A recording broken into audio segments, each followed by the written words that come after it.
Hi guys, let's start the property of D block element. And which property we discuss? Alloys formation. Do you know what are the alloys? Alloys are the compounds formed by metal and metals. Metal and metal के solid solutions को हम क्या कहते हैं? Alloys. For example copper and zinc को जब mix करते हैं तो जो अलॉय बनता है this is called brass. Brass is the alloy of copper and zinc. Similar to that copper and tin के मिलने से क्या बनता है? ब्रॉन्ज, जिसको हम कहते हैं कांसा. सिमिलर टू दैट निकुजन, निकिल कॉपर एंड जिंक जब मिलते हैं तो बनता है जर्मन सिल्वर. जर्मन सिल्वर जिसके डब्बे, जिसकी कढ़ाई हमारे किचन में यूज होती है. German silver is used in making the utensils. So, why question is that why this transition metal form alloy? इनमें ऐसी क्या प्रॉपर्टी होती है जिसके कारण ये alloy बनाते हैं? alloy वो चीज होती है जैसे अगर हम तुमसे कहें पीतल, तो पीतल में, पीतल मतलब ब्रश, कॉपर और जिंक दो मेटल हैं, बट आपको कहीं नजर नहीं आती कि यहाँ कॉपर है और यहाँ जिंक है. सब जगह एक जैसा कॉपर और जिंक मिलकर एक बिल्कुल एक नया फॉर्म बनाती है. तो why they form alloys? Because they are almost similar in size. What is the reason? Because they are almost similar in atomic size. So the atoms of one metals like zinc atoms can replace the atom of other metal from its crystal lattice. जैसे copper का crystal था, copper को हमने zinc के साथ heat किया तो कुछ जिंक के एटम ने कॉपर को रिप्लेस कर दिया. क्यों? क्योंकि उनकी साइज सेम थी. Due to similar size they easily replace without disturbing the shape of the crystal. That is why they form alloy.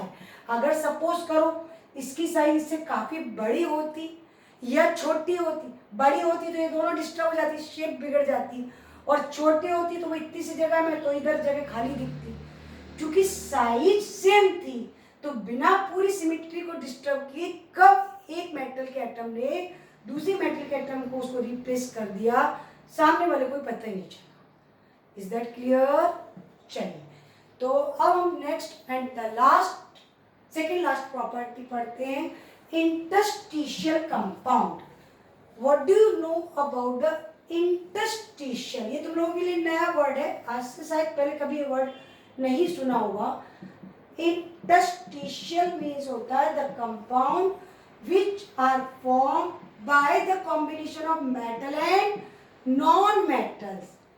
Non-metal are small in size and metal are large in size.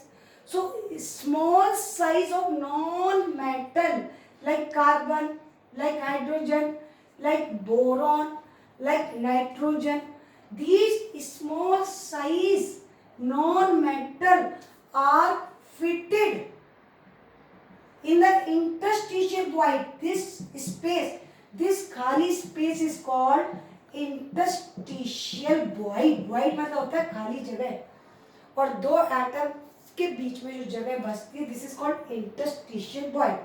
These small size non-metals fit in the interstitial voids and form interstitial compound. तो आपने देखा alloys में क्या हो रहा था कि एक मेटल दूसरे मेटल को उसके क्रिस्टल में से रिप्लेस कर रही थी. इंटरस्टिशियल में क्या हो रहा है? Without any replacing they fit in the voids. जैसे बड़े बड़े लोग बैठे हैं आराम से, और छोटे छोटे बच्चे जो जगह उसमें ठुस जाते हैं, छोटे छोटे थे तो उसका छोटेपन का फायदा उठा के, तो आप बताइए जो खाली जगह थी वो भी फिलअप हो गई तो they become hard. So what is the property of interstitial compound? First point, they are very hard. ये कैसे होते हैं? Very hard. क्योंकि सारी स्पेस भर गई तो डेंसिटी बहुत ज्यादा हो गई, तो इनके MPVP high, they have high MPVP. Melting point, boiling point, high. क्योंकि कोई रेशियो नहीं है इनका कि कितने, जरूरी नहीं कि पूरी स्पेस भर जाए। अगर 10 एटम है हो सकता है 4 स्पेस भरे, हो सकता है 5, तो इनका कोई रेशियो नहीं है। These are non stoichiometric compound. ये कैसे कंपाउंड होते हैं? नॉन स्टोइको, स्टोइको मतलब होता है रेशियो।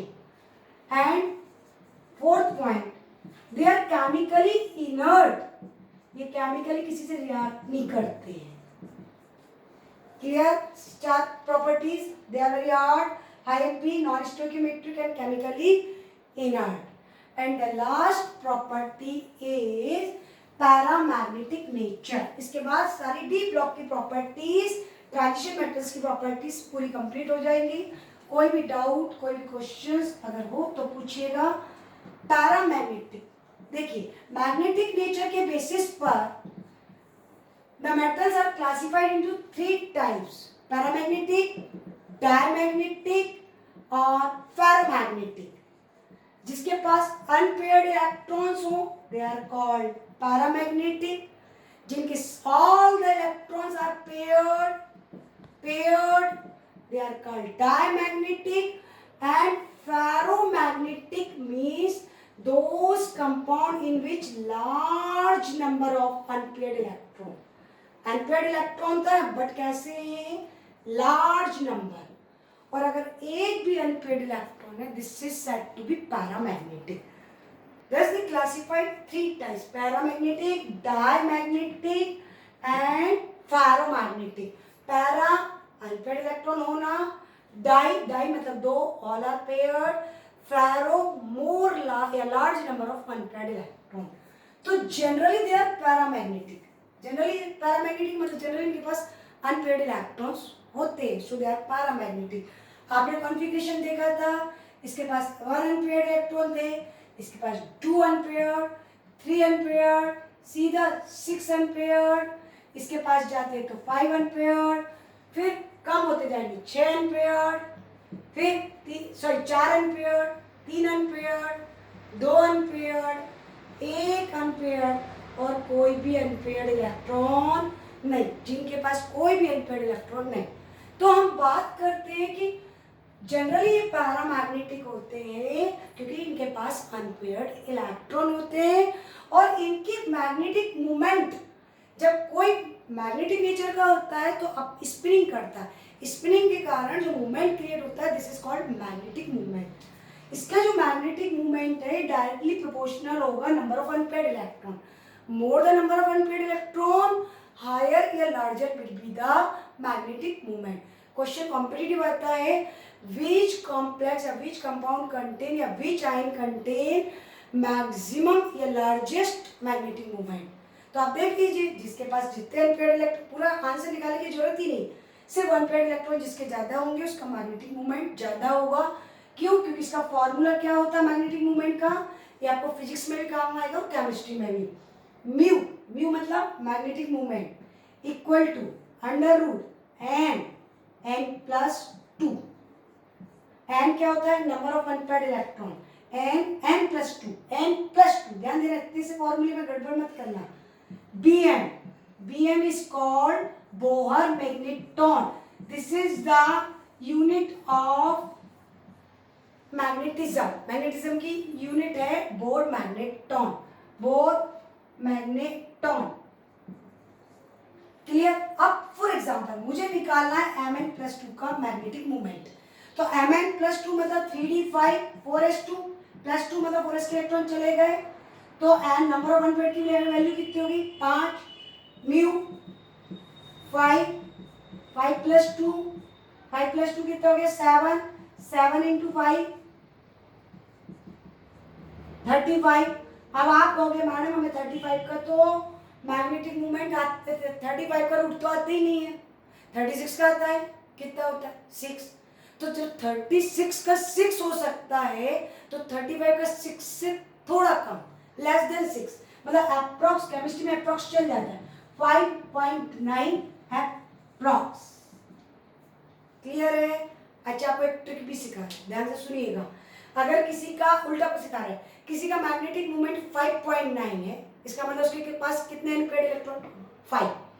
अगर किसी का मैग्नेटिक मोमेंट 4.93 है तो हाउ मेनी अनपेड इलेक्ट्रॉन?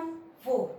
अगर किसी का मैग्नेटिक मोमेंट आया 6.79 तो अनपेड इलेक्ट्रॉन कितने हैं? 6। अगर किसी का आया 3.9 तो अनपेड इलेक्ट्रॉन कितने हैं? 3। Clear? This is the trick. आया बच्चे समझ में? तो आपके लिए एक होमवर्क दे रहे हैं, देखते हैं आप लोग कितने स्मार्टली ये आंसर करते हैं। विच ion has highest magnetic movement? Option है Fe+2, Fe+3, CO+3 और Ni+2। आंसर बहुत फास्ट हमारे कमेंट बॉक्स में आ जाना चाहिए। ठीक है, ओके, बाय।